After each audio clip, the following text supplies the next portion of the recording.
Sequencing is the art of, and I do mean the art of, using individual attacks in succession to one another. It is different than comboing in the sense that it doesn't necessarily have to be a combo. It's just a set of attacks that you do one after the other regardless of hit or block. A general example of a sequence is, well, a simple example of a sequence, let's start with that, is what a lot of players do online, down 3 into down 3. This is actually a sequence.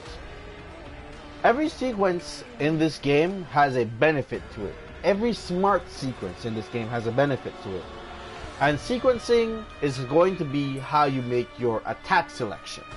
Attack selection is something that, if you have not heard of it before, I'm going to be covering in my 101 or 102 classes here in the Mortal Kombat how-to series that I'm working on.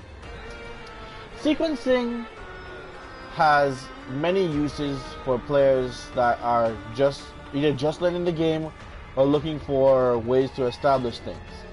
The reason why I picked Sub-Zero as an example is because I want to show you guys a sequence that you can learn from and how to maximize your vortex damage with Sub-Zero using sequencing. Everyone knows how we start the vortex. We look for a move that goes into Ice Ball, or we comment off of the Ice Ball itself.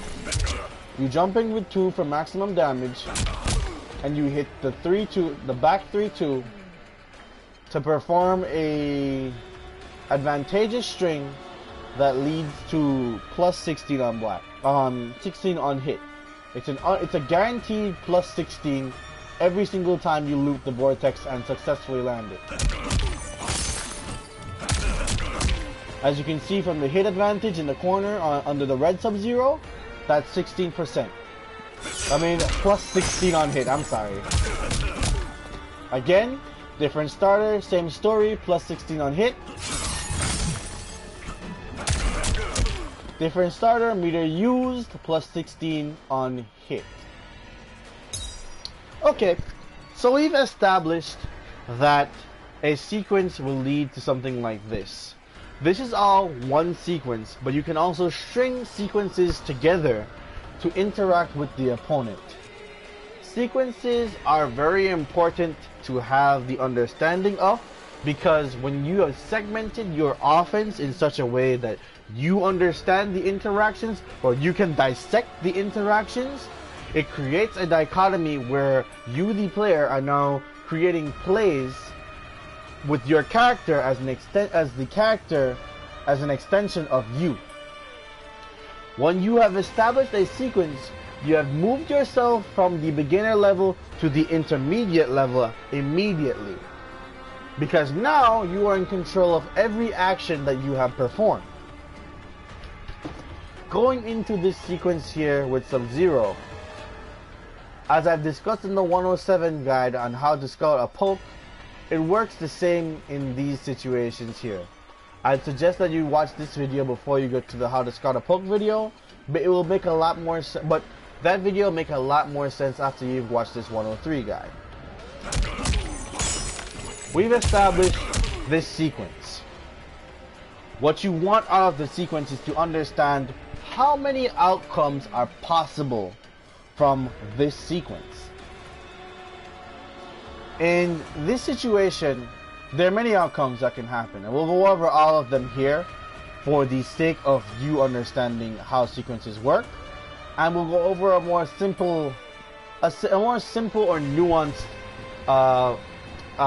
example later on in the guide, so you can understand that everything that you do in this game is a sequence. From walking back to doing a back one, to jumping in, and how you interact with your jumping.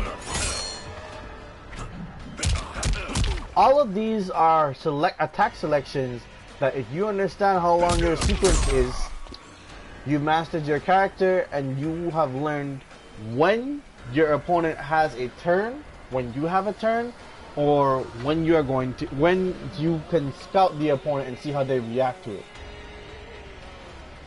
Certain areas, sequences will be guaranteed. For example, when you start a string, the sequence is going to be guaranteed. And for example, when you're in hit advantage, what you do there is still your turn, and it is also going to be how you proceed in your sequence. Getting back to the vortex. I'm sorry. There are 3 offensive choices for you to make here. The first offensive choice that you can make after you've landed your 2-1, your 3-2, is going for another 3-2. This is one of your sequence choices in the beginning of the game because you want to see if your opponent knows that Sub-Zero has advantage here. You have 2 outcomes from this. Well, 3 outcomes. They're either going to block the sequence, get hit by it, in which case you can react and hit them with another ice ball that leads to you getting the sequence all over again, or you're going to do this sequence to the opponent and they're going to press a button, in which case you're going to scout for a counter hit. In the event of a counter hit, it opens up more choices for you to pick safely, and you have more options to pick from your sequence selection. Let's talk a little bit about the sequence selection let's divert into the sequence selection here. When you hit this, you can hit the opponent with a throw. Whoa, my bad. They're plus enough to which you can get an uninterruptible dash up throw where the opponent has to duck, or you're plus enough where if you are frame perfect with your overhead, they cannot interrupt your forward 2. This is due to how the frame advantage is set up. And I believe that if you're at this point in the course, then you should know how frame advantage works. If I do this, I get an uninterruptible overhead. The overhead is actually the riskiest portion and why you should understand sequencing before you get into this, as well as how to scout your normals. There'll be a course of that in the 102 section. If you're here already, well, yeah. You should understand how to do that already. Getting back to the topic at hand, when you've established your 2-1 and you've scouted to see what option the opponent picks in these instances, what you're basically doing is giving yourself a break to see if the opponent is blocking, or to see if the opponent is actually pressing a button here. You're asking the opponent the question, does he know that I'm going for this option here? As well as pushing the opponent to the corner every time you establish the mix-up. All of that was actually one sequence in my head, because I know that but let's talk about this for a second here. Let's get back to the simple sequence. Simple sequences for setting up this vortex come from hit confirms. A hit confirm is a simple sequence of attacks where you can scout to see if the opponent has been hit by it or not. There will be a 101 guide for players that don't understand hit confirms later on in the month. Anyway, a hit confirm is a sequence where if the opponent is set to random block, which I'll set him to now. Oh, wait. Yeah, set him to random attack. I can determine what I want to do based on that. As we've discussed in a simple sequence, there are only 2 outcomes here, and in an advanced sequence, which is in the 107 guide, there is a 3rd outcome that is the counter hit or punish option. In the advanced guide, I've also discussed how these situations benefit you, the player. But for now, let's keep talking about the simple sequence. Your hit confirms act in such a way where you are rewarded with an extra sequence of attacks or an extension to your combo, which will lead to a mix-up sequence. That is always the point of a combo at the end of the day. You're either going to be getting positional advantage, or you are getting a sequence, or getting an additional sequence where you get information off the opponent. Again, that is the whole point of a sequence. You perform these things here, you see what the opponent does, you react to it, and you basically give yourself a chance to safely scout moves and see how the opponent interacts with what you're doing. Getting back to the Sub-Zero Vortex, or just how you can use the back 3-2 as a sequence, a simple sequence.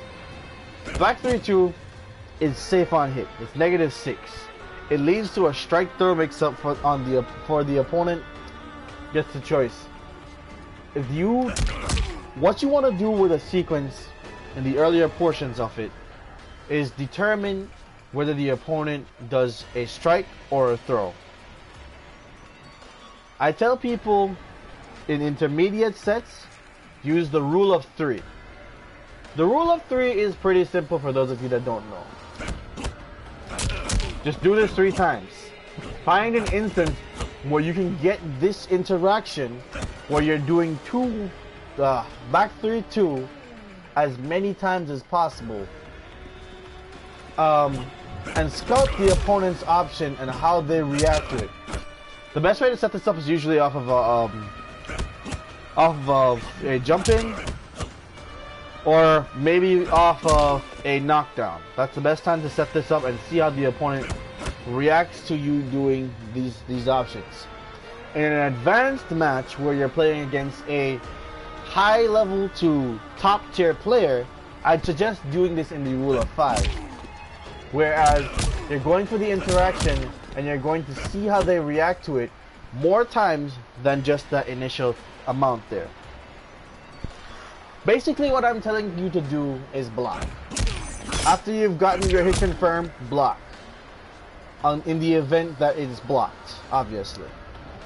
So, after you've established the habit that they make there, whether it's strike or they want to go for a throw or something of that nature, you can pick the appropriate punish. For example, I'll set the AI to record, do 2-1, and then block. Hold on, that's not gonna come out right. I'll set the AI to do 2-1 and then crouch block. I know it's my turn here, so I'm going to establish to the mid.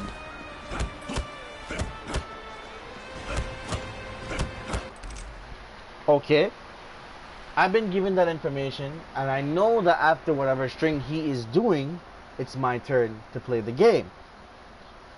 From there, I can determine after the amount of time, whether you're using the rule of 3 or the rule of 5, how you are going to pick options in this sequence. That is the first scenario, okay? So in the second scenario, the Sub-Zero player knows that knows that you, the aggressor, are -6, knows that he has a 10 frame throw, and he's going to try to reversal throw you. Is this set to record? There we go.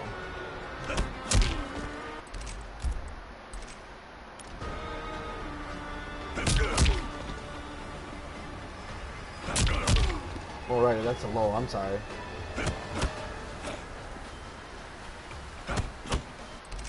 You are probably going to get hit by this throw. The best part about getting hit by this throw, though, is that you are not contesting what side you're getting thrown on. In a more advanced level of the match, or in the event that you are a 107 player, I don't know why you'd be watching this, you probably know about this, or you're on this just to refresh on your knowledge. You're going to know the tendencies of the opposing player in terms of what throws are more important to know about, so on and so forth, what direction they're gonna throw you based on where you are in the screen or whatever, and you can go for a safe throw bait guess there if that is your choice. But the idea here is to establish what they want to do. In the event that they're throwing, you can use the rule of 3. After the second attempt at a throw, you can duck. To see if they're mixing it up,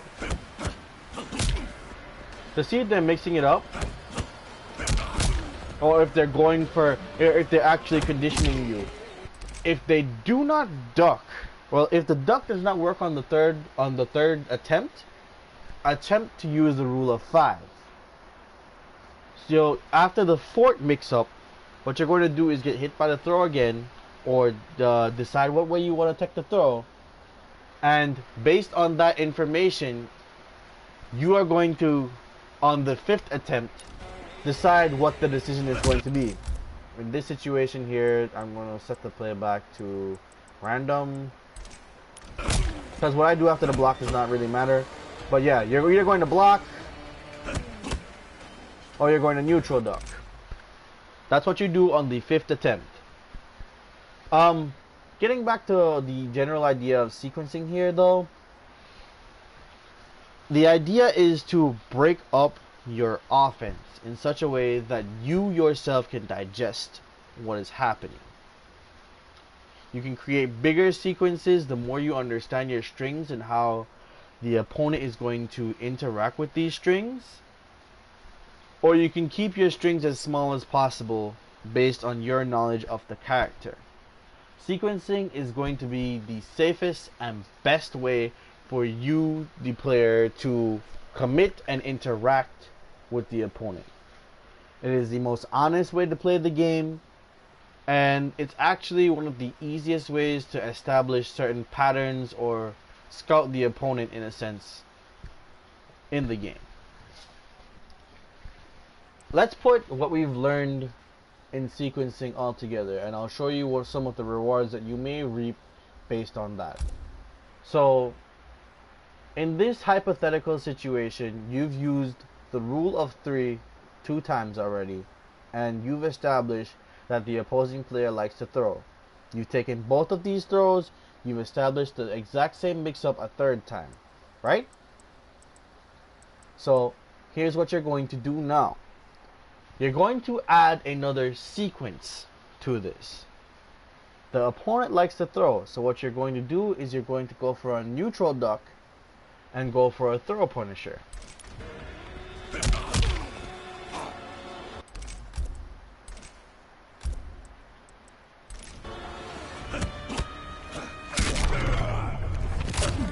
As you can see, that by itself did 19%. And for those of you who are somehow in this class but do not understand exactly how Sub-Zero works, I will show you the full combo so that you understand exactly what the benefits of getting that hit is. Wait, he's in stance.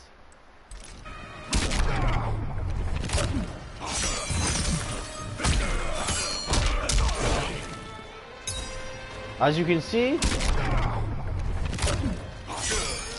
you can score somewhere of upwards around 30%.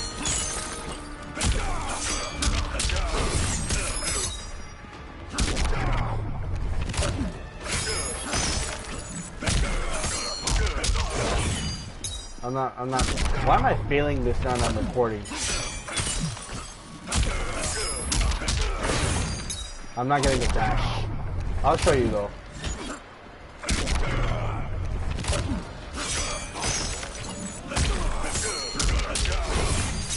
Come on. Now that I'm recording, I can't do this.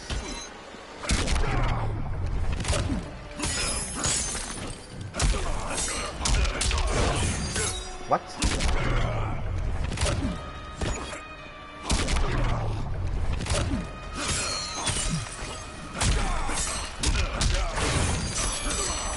Whatever. But yeah, that's the general idea. You get about...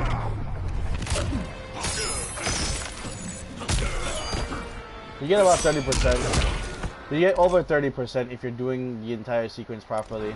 If you're using this ice ball, for some reason that doesn't combo anymore. Or I'm just not getting it to combo right now. You do get 30%. Without spending any meter, you will get 30%. As well as some Oki.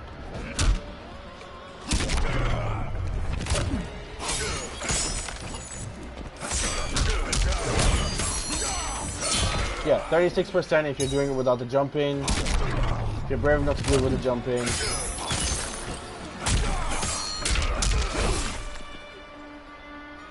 Yeah, you get pretty solid damage. You can score upwards of 40% with that, with the right setup here. So yeah, adding that additional sequence will do that. Sequencing will create different branches within your flowchart that allows you to establish dominance within the match as well as understand your opponent. Sequencing can be applied in any fighting game with any character that you're using, and it's very important for you to create sequences of offense where you can scout what the opponent is doing. Alright guys, that was my guide on sequencing. I'm sorry I messed up like a good portion of the Sub-Zero combo there, but I left it in because I wanted you guys to have something to laugh at, and I want you guys to know that everybody is human. Even the best players flub up at some points in time, and you know it's important for you to brush that off and keep playing. Fighting games aren't necessarily the easiest genre, and the sad thing is that the only reward that you get out of playing them is the benefit of self-growth. And sometimes, even with that self-growth, you still make the same mistakes. We're all human at the end of the day, and I hope that you know that, and I hope that from you understanding this, you know that even the best players, even a Sonic Fox can make a mistake. Even myself that just decided to win Sakura Fest can make a mistake. And it pushes you to go further as a player. Anyway guys, thanks for tuning in to Mortal Kombat Class 103. I'll see you in the next one.